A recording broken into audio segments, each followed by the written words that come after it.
জীবন যেন বহতা নদীর মতো, চলার পথে কত বাঁক মোহনা শত, আছে আরো দ্বন্দ্ব আলো আধারের, বেছে নিতে হবে তাই পথ আমাদের। আসসালামু আলাইকুম প্রিয় দর্শক, আপনারা যারা দেশে আছেন প্রবাসে, সবাইকে জানাই অনেক অনেক প্রীতি ও শুভেচ্ছা। শুরু হলো এনটিভি আয়োজিত এবং লাভ হলো নিবেদিত টক শো আলোকপাত। আমাদের আজকের বিষয় হজের উপলব্ধি। আপনাদের সাথে আছি আমি জয়নুল আবেদিন আজাদ। আর আজকে আমাদের মাঝে অতিথি হিসেবে উপস্থিত আছেন বিশিষ্ট আলেম ডক্টর রফিকুল ইসলাম আল মাদানী। আসসালামু আলাইকুম রহমতুল্লাহি তাআলা ওয়া বারাকাতুহু।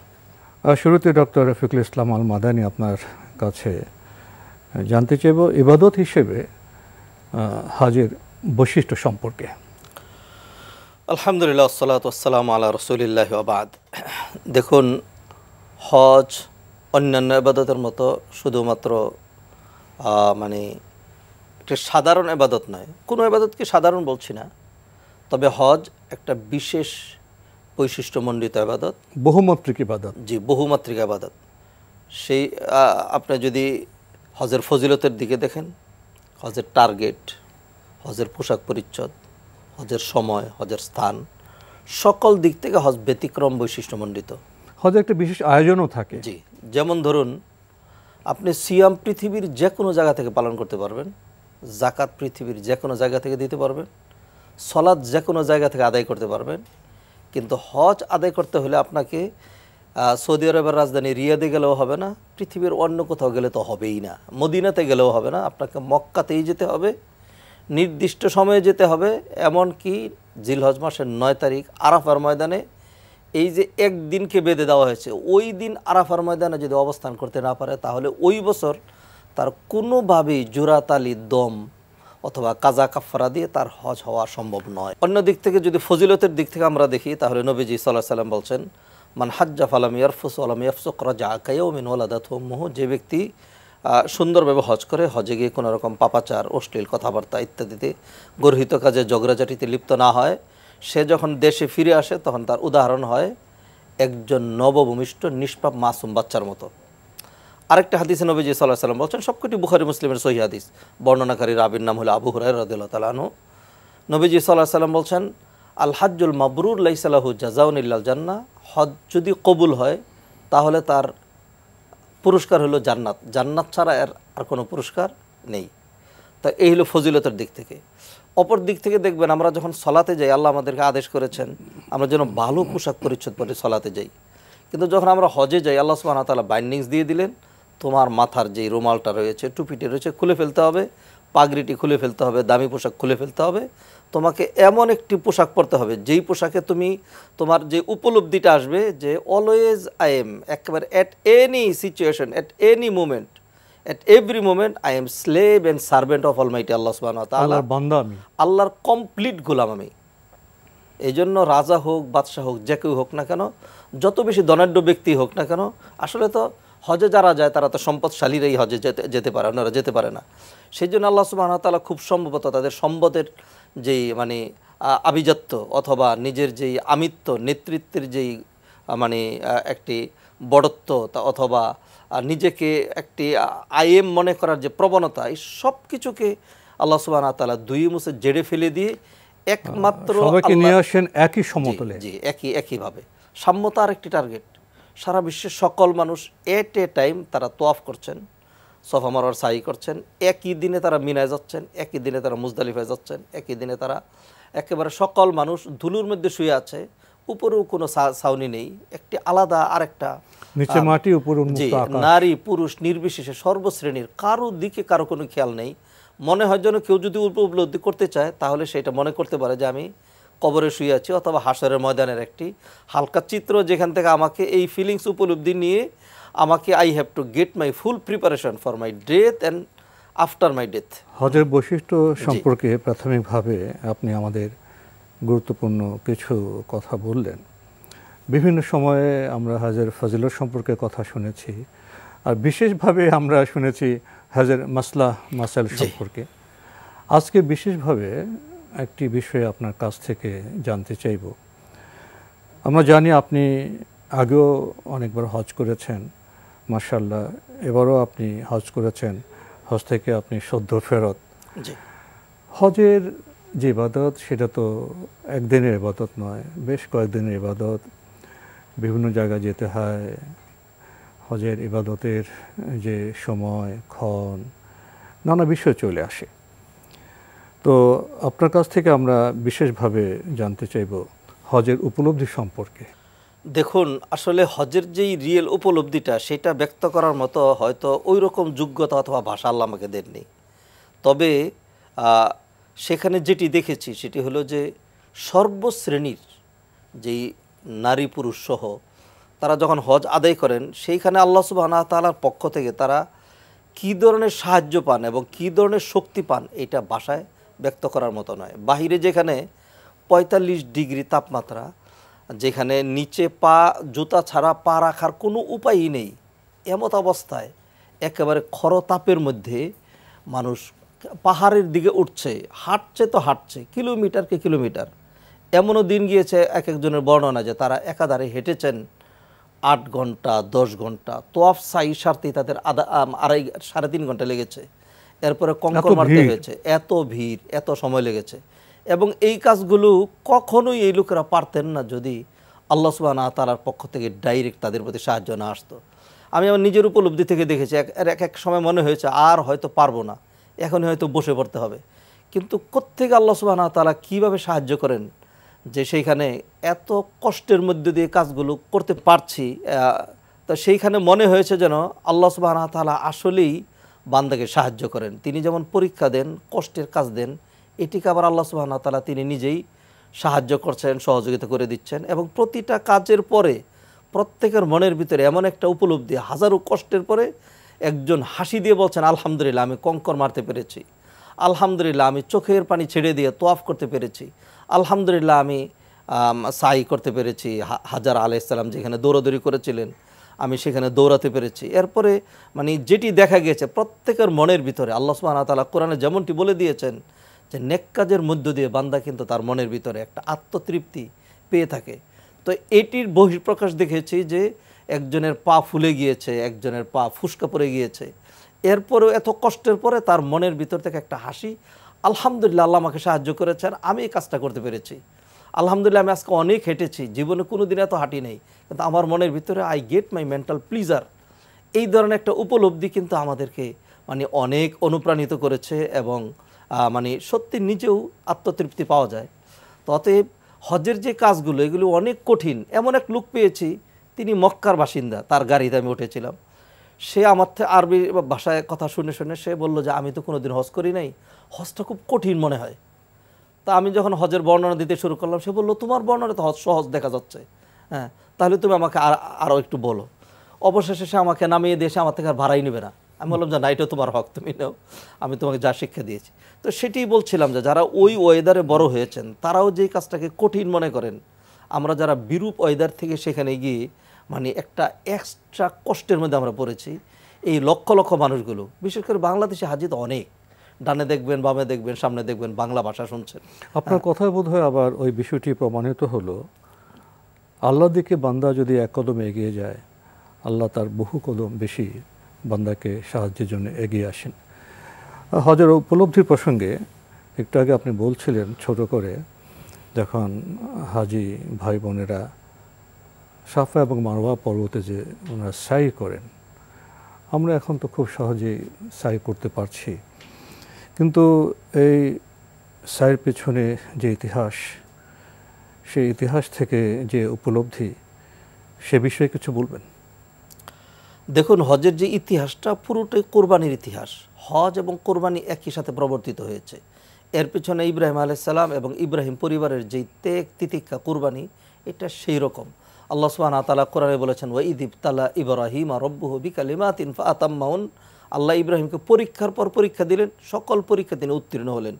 আল্লাহ সুবহানাহু ওয়া তাআলা তাকে পরীক্ষা দিলেন, তিনি ছিলেন ফিলিস্তিনে, সেইখান থেকে অন্তত মানে নেয়ারেবল 2000 কিলোমিটার দূরে, যেখানে কোনো জনমানব বলতে কোনো কিচ্ছু নেই, শুধু জীবনযাপনের কোনো উপকরণ নেই। সেইখানে তার ফ্যামিলিকে রেখে চলে যেতে, ফ্যামিলি মানে শুধু তার স্ত্রী আর দুগ্ধপুষ্য সেই বাচ্চাটা। এই পরীক্ষা তিনি পাশ করলেন। অবশেষে আল্লাহ সুবহানাহু ওয়া তাআলা তাকে আরেকটা পরীক্ষা দিলেন, এই বাচ্চা যখন বড় হলো যে এটাকে জবাই করে দিতে হবে। এই পরীক্ষাতে তিনি পাশ করলেন। তা যখন ইব্রাহিম আলাইহিস সালাম, জিবরাইল আলাইহিস সালাম সরাসরি ওহী নিয়ে আসেন নাই, স্বপ্নের মাধ্যমে তাকে দেখানো হলো। তিনি এসে তার ছেলের কাছে প্রস্তাব করলেন। ছেলে বললেন, সাতাজিদুনি ইনশাআল্লাহ মিনাস সাবিরিন, বাবা আমার তো কষ্ট হবে, যেহেতু আল্লাহর নির্দেশ আমি ধৈর্য ধারণ করব। তার মাও বললেন যে এটি যেহেতু আল্লাহর পক্ষ থেকে দেয়া আমানত, অতএব সেটি ধরে রাখার কোনো উপায় নেই।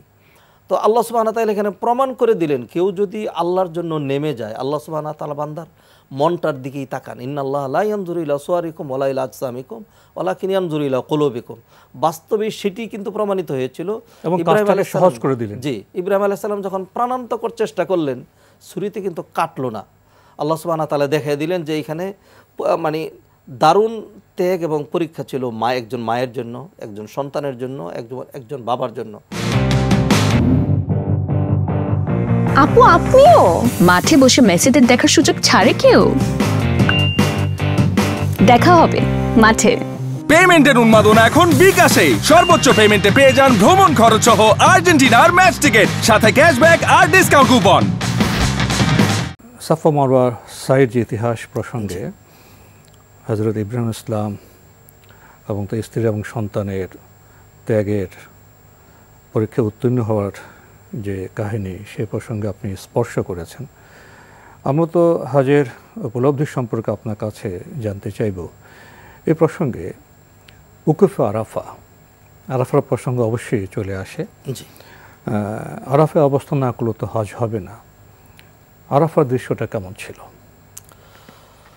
দেখুন, যেহেতু নবীজি সাল্লাল্লাহু আলাইহি সাল্লাম হাদিসের মধ্যে বললেন আল হাজ্জ আরাফা, আরাফায় অবস্থান করার নামই হজ। অন্য হাদিসে বললেন খাইরুদ দুআ ইয়াউমে আরাফা, সবচেয়ে উত্তম দোয়া হলো আরাফা দিবসের দোয়া। সেই দিন যেটি দেখেছি সেটি হলো যে আসলে পুরো আরাফার ময়দান তো কারো পক্ষে দেখা সম্ভব নয়।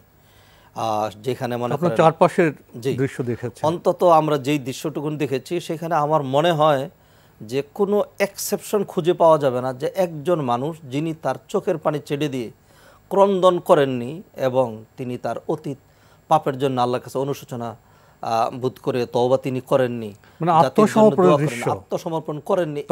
মনে হয় ক্ষমার আকাঙ্ক্ষার দৃশ্য আমার জীবনে এমন হয়তো কাউকে দেখিনি, যিনি হাজার পাষাণ হৃদয়ের, যিনি বলেন আমার চোখে পানি আসে না, আমি তাকে পরামর্শ দেব আপনি হজে যান, চোখে কিভাবে পানি আসে সেটি দেখবেন, আপনি পানি ধরেও রাখতে পারবেন না।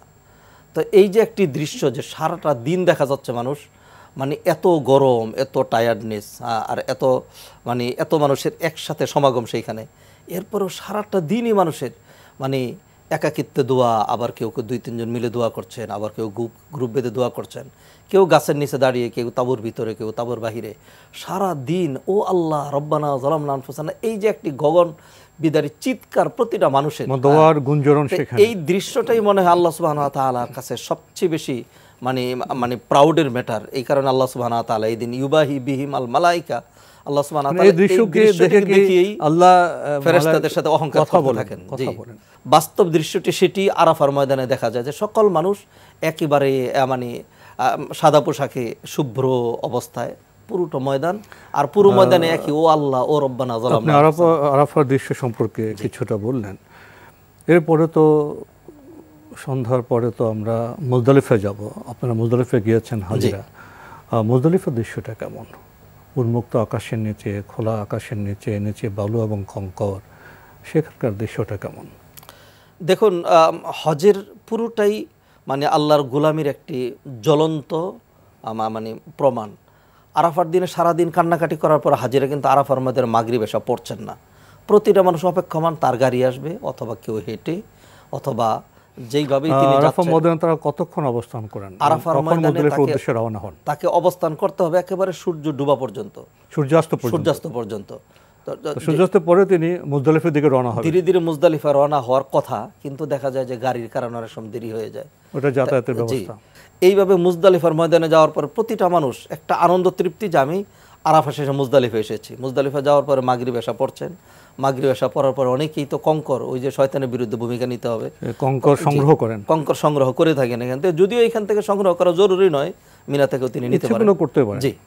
তো এরপরে দেখা যাচ্ছে সকল মানুষ টায়ার্ড, তো দারুণ দুর্বলতা, নারী পুরুষ হ্যাঁ নির্বিশেষে সকল মানুষ শুয়ে পড়েছেন, ঘুমাচ্ছেন। সেখানে বোধহয় নারী পুরুষের ভেদাভেদ উপলব্ধ হয় না, ভেদাভেদটা নাই এখানে, সবাই বান্দা, সবাই বান্দা। জি জি, এই ভেদাভেদটা নাই এবং সেখানে কোনো বিছানা নেই। হ্যাঁ, যার সাথে যা আছে, কারোর সাথে হয়তো একটা চাটাই, কারোর সাথে একটা চাদর অথবা একটা চাদর বিছিয়ে তিনি পাথরের উপরে শুয়ে পড়েছেন। নিচ থেকে কিন্তু খোলা আকাশের নিচে, জি খোলা আকাশের নিচে তাপও উঠছে। এর মধ্যেই আল্লাহ সুবহানাহু ওয়া তাআলা এক ধরনের একটা শান্তির মানে নিদ্রা দিয়ে দিচ্ছেন, ঘুমিয়ে উঠছেন। এরপর আবার সকালবেলা উঠে এখান থেকে রওনা করছেন। এই সকালবেলা যে যাত্রার যে উপলব্ধি, এবং সকালবেলা তো মুজদালিফা থেকে তারা আবার মিনায় যাবেন, তাই না? তো এই যে যাত্রাপথটা, সেটা তো খুব সহজ নয় বোধ হয়। যাত্রাপথটায় বিশেষ করে মুজদালিফা থেকে আর কিন্তু গাড়ির ব্যবস্থা নেই। মুজদালিফা থেকে মিনায় যদি যেতে হয়, এটা 99% হেঁটেই যেতে হবে। হয়তো যৎসামান্য কিছু লোক ভিআইপি ব্যবস্থাপনায়, আলাদা সরকারি ব্যবস্থাপনায় যদি গাড়ির ব্যবস্থা থাকে, এখান থেকে যে হাঁটতে হবে তাকে, সেই হাঁটাটা কারো ক্ষেত্রে 6 কিলোমিটার, কারো 8 কিলোমিটার, কারো 9 কিলোমিটার বা কিছু কম বেশি এই হাঁটতেই হবে। তবে হাঁটাটা সহজ হয় যেহেতু লক্ষ মানুষ হাঁটছেন, একই দিকে হাঁটছেন এবং সকলের মুখে একই ধ্বনি, লাব্বাইক আল্লাহুম্মা লাব্বাইক, লাব্বাইক লা শারীকা লাক, সবাই একই কাফেলার পথিক যাচ্ছেন। তো সেই কারণে মানে গা থেকে ঘাম ঝরছে না, কত কিলোমিটার হাঁটলাম, কয় ঘন্টা হয়ে গেল, কোন দিকে যাচ্ছি, এটি কিন্তু কারো খেয়াল থাকে না। আল্লাহর সাহায্যে বান্দারা এগিয়ে যান। জি, যত অসুস্থ হোক, জি জি জি, অনেকে তো পায় অনেক ব্যথা হয়, প্রত্যেকের ব্যথা নিয়েও তারা হাঁটছেন। মানে প্রত্যেকের এমনও লোক রয়েছে যারা হুইল চেয়ার ছাড়া হাঁটতে পারেন না। দেখা গেছে হুইল চেয়ার তারা করে ওঠার সময় একই গ্রুপের দুটো বাস ছিল, আমাদের গ্রুপে এরকম হয়েছে, হুইল চেয়ার আরেক গাড়িতে উঠে গেছে, এখন ওই গাড়ি তো অন্যদিকে চলে গেছে। এখন হুইল চেয়ার ছাড়াই তিনি হেঁটে হেঁটে কঙ্কর মারা পর্যন্ত গিয়েছেন, কঙ্কর মেরেছেন, এবং তার ছেলে বলছে যে আমার বাবা যে কিভাবে পারলেন, এটা কোত্থেকে সহযোগিতা হলো এটা আমি জানি না, বিশ্বের ব্যাপার। জি। তো কঙ্কর মারার দৃশ্য সম্পর্কে কিছু বলবেন? প্রত্যেকেরই টার্গেট ওই দিন যে তারা মানে কঙ্কর মারবেন, এবং প্রত্যেকেই কিন্তু এটা জানে যে কঙ্কর মারার পিছনে একটা ইতিহাস রয়েছে। যেই ভূমিকাটা নিয়েছিলেন ইসমাইল আলাইহিস সালাম, ইব্রাহিম আলাইহিস সালাম শয়তানের ধোঁকার এগেইনস্টে, যে না আল্লাহর আদেশটাই বড়, আল্লাহু আকবার, এটি বলে তারা কঙ্কর মেরেছিলেন, আল্লাহ জিকির করা এবং কঙ্কর সেখানে ফেলা। জি জি। তো সেই টার্গেট প্রত্যেকের, যে আমাকেও সেইভাবে শয়তানের বিরুদ্ধে ভূমিকা নিতে হবে। অনেকে হয়তো মানে বাহ্যিকভাবে মনে করেন যে এখানে কঙ্কর মারলাম মানে আমি ডাইরেক্ট শয়তানকেই মারলাম, এটা অনেকে মনে করেন, যদিও বিষয়টা এরকম নয়। কিন্তু প্রত্যেকের ফিলিংসটা এরকম যে যে কোনোভাবে হোক আমাকে হাজারো কষ্ট হলেও শয়তানের বিরুদ্ধে আমার এই ভূমিকাটা নিতে হবে। এটা হজরের একটি বিধান। জি। আবার সেখানে আমরা আল্লাহ জিকির করি, আল্লাহু আকবার বলি, আল্লাহ জিকির করে সেখানে আবার বান্দা হিসেবে আমাদের যে প্রমাণ সেটা আমরা দিয়ে থাকি। আপনার উপলব্ধির তো কথা বহু শোনার ছিল, কিন্তু সময় তো আমাদের খুব বেশি থাকে না, শেষের দিকে আমরা চলে এসেছি। তো হজের যে বিস্তৃত কার্যক্রম, সেখান থেকে কি বার্তা পেলেন? দেখুন, আমাদের অনেক সময় হয় যে আমরা আবাদতগুলো আক্ষরিক অর্থে করি, আবাদতগুলোর কোনো শিক্ষা টিচিং আমরা আমাদের জীবনে ধরে রাখি না। হজের যদি আমি ন্যূনতম 5টি শিক্ষার কথা বলি, তাহলে 1 নম্বর দেখুন, এহরাম থেকে যে শিক্ষা পাচ্ছি, এহরাম বাঁধার পরে আমার এই উপলব্ধি যে আমি আল্লাহর গোলাম। অতএব একজন হাজি যখন ফিরে আসবেন, তিনি যখন আবার অফিসের বস হবেন, তখনও যেন তিনি ভুলে না যান, I am slave and servant of almighty Allah সুবহানাহু ওয়া তাআলা, এটি মনে রাখতে হবে। 2 নম্বর, এহরামের পরে অনেক হালাল কাজ হারাম হয়ে যায়। একটা অশ্লীল কথা বলা যায় না, উল্টাপাল্টা কোনো কিছু দেখা যায় না, তারপরে হলো কোনো পাপাচারে লিপ্ত হওয়া যায় না। অতএব এইখান থেকে আমাদের শিক্ষা হলো যে আজীবন আমাকে পাপাচার থেকে দূরে থাকতে হবে, কারণ এইটা আমাকে যে ট্রেনিংটা দেওয়া হয়েছে শুধু ট্রেনিং পিরিয়ডের জন্য নয়, এটা আমার মানে আমার পুরো জীবনের জন্য। এরপর হলো আমরা যে তালবিয়া ধ্বনিটা দিই, লাব্বাইক আল্লাহুম্মা লাব্বাইক, আল্লাহ তোমার কাছেই চলে এসেছি, এইখান থেকে শিক্ষা হলো যে যদি পলায়ন করতে হয়, আল্লাহ কোরআনে যেমন বলেছেন ফাফিরু ইলাল্লাহ, তাহলে আল্লাহর কাছে আশ্রয় নিতে হবে, আল্লাহর কাছে পলায়ন করতে হবে। তালবিয়ার আরেকটি বড় শিক্ষা হলো লাব্বাইক লা শারীকা লাক লাব্বাইক, তাওহীদের শিক্ষা। এক আল্লাহর জন্য আমার সব কিছু নিবেদিত হবে, আল্লাহর কোনো শরিক নাই, অতএব জীবনভর আমরা শিরিক থেকে দূরে থাকব। আরেকটি শিক্ষার কথা যদি বলি, এই যে মানুষ যে জান বাজি রেখে যে কঙ্কর নিক্ষেপ করেন, এইখান থেকে তার শিক্ষা হলো যে শয়তানের বিরুদ্ধে যেন তার একটা ভূমিকা থাকে।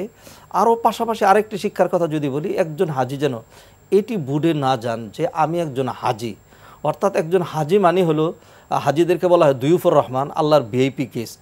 অর্থাৎ যিনি আল্লাহর ভিআইপি গেস্ট হতে পারেন তার তো একটা স্ট্যাটাস আছে। অতএব এমন কোনো কাজ আমাকে দিয়ে উচিত নয় যেটি আমার শান এবং মানের খেলাফ। সর্বোপরি একজন হাজি যেন এই বার্তাটা সবাইকে দেন যে হজ করলে একজন মানুষের মধ্যে পরিবর্তন আসে। একজন হাজি যেন এই বার্তাটা কাউকে না দেন যে হজের আগে যা ছিল হজের পরেও তাই, অতএব হজ করে কি লাভ। হজে যে আপনি বিভিন্ন বার্তার কথা উল্লেখ করলেন, হজ থেকে তো আমরা ফিরে আসি, আপনিও ফিরে এসেছেন। হজ থেকে ফেরার পরে হাজিরা তাদের জীবনযাপনে কিভাবে হজের বার্তার প্রতিফলন ঘটাবেন? হাসান বসরি রাদিয়াল্লাহু তাআলা আনহু বলছেন যে একজন হাজি তিনি নিজেই পরীক্ষা করে দেখবেন তার হজটি পরীক্ষা কবুল হলো নাকি হলো না। অতএব যদি কেউ হজ করে আসে এবং তিনি যদি মনে করেন যে আমার হজটা কবুল হয়েছে, তাহলে তার যেটি হতে হবে সেটি হলো তার আখিরাতের প্রতি আগ্রহ বাড়তে হবে, দুনিয়ার আগ্রহ তার কমতে হবে। অতএব কোনো মানুষের যদি আখিরাতের প্রতি তার আগ্রহ ভালোবাসা বেড়ে যায়, তা আলটিমেটলি তার লাইফস্টাইল যেটি এটি সুন্দর হবে। হারাম থেকে তিনি দূরে থাকবেন, মানুষের উপর তিনি জুলুম করতে পারবেন না, জবানকে তিনি সংযত রাখবেন, অন্যায় অপরাধ থেকে তিনি বিরত থাকবেন। অতএব যেটি বার্তা সেটি হলো যে দুনিয়ার প্রতি আমাদের যে এক্সট্রা ভালোবাসা আকর্ষণ যেটি ছিল এটি যেন যৎসামান্য হলেও কমে যায়, আখিরাতের প্রতি ভালোবাসা যেন বেড়ে যায়। এটি হবে একজন হাজির তার মানে মুখ্য শিক্ষা, এবং এর মাধ্যমে তিনি বার্তা দিতে পারবেন তার পরিবারকে, তার সোসাইটি এবং তার দেশ এবং সারা বিশ্ব। অনেক কথাই তো শোনার ছিল, কিন্তু সময়ের কারণে আজকে আমাদের এখানেই শেষ করতে হচ্ছে। ডক্টর রফিকুল ইসলাম আল মাদানী, আপনি কষ্ট করে আমাদের স্টুডিওতে এসেছেন, সময় দিয়েছেন, সেজন্য আপনাকে অনেক ধন্যবাদ। জাযাকাল্লাহ খাইরান। প্রিয় দর্শক, আমরা দেখছিলাম এনটিভি আয়োজিত এবং লাভ হেলো নিবেদিত অনুষ্ঠান আলোকপাত। আমাদের আজকের বিষয় ছিল হাজের উপলব্ধি। আমাদের অনুষ্ঠান আপনারা এনটিভি অনলাইনেও দেখতে পারবেন, ভিজিট করুন www.ntvbd.com। এছাড়া ইউটিউবে এবং আমাদের ভেরিফাইড ফেসবুক পেজে অনুষ্ঠান দেখতে পারবেন। হজের উপলব্ধি, আমরা বান্দা, মুসলিম, এক উম্মাহ। হজের স্মৃতিগুলো অনেক ইতিহাসের ঘটনাকে নিয়ে আসে, সেখানেও বান্দার ত্যাগের, তিতিক্ষার, কোরবানির প্রমাণ মেলে। হজ তো করলাম, ফিরে আসলাম, হজের বার্তাকে আমরা রেখে আসব, না হজের বার্তা আমাদের জীবনের সাথে সম্পৃক্ত হবে প্রতিদিনে, প্রতি মুহূর্তে? এই আহ্বান রেখেই আজকের অনুষ্ঠান এখানে শেষ করছি। প্রিয় দর্শক, মহান আল্লাহ আমাদের সবাইকে নিরাপদে রাখুন, রাখুন শান্তিতে। আসসালামু আলাইকুম। চলার পথে কত বাঁক মোহনা শত, আছে আরো দ্বন্দ্ব আলো আধারের, বেছে নিতে হবে তাই পথ আমাদের।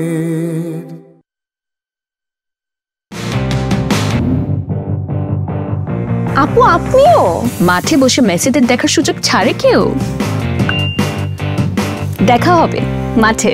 পেমেন্টের উন্মাদনা এখন বিকাশে। সর্বোচ্চ পেমেন্টে পেয়ে যান ভ্রমণ খরচ সহ আর্জেন্টিনার ম্যাচ টিকিট, সাথে ক্যাশব্যাক আর ডিসকাউন্ট কুপন।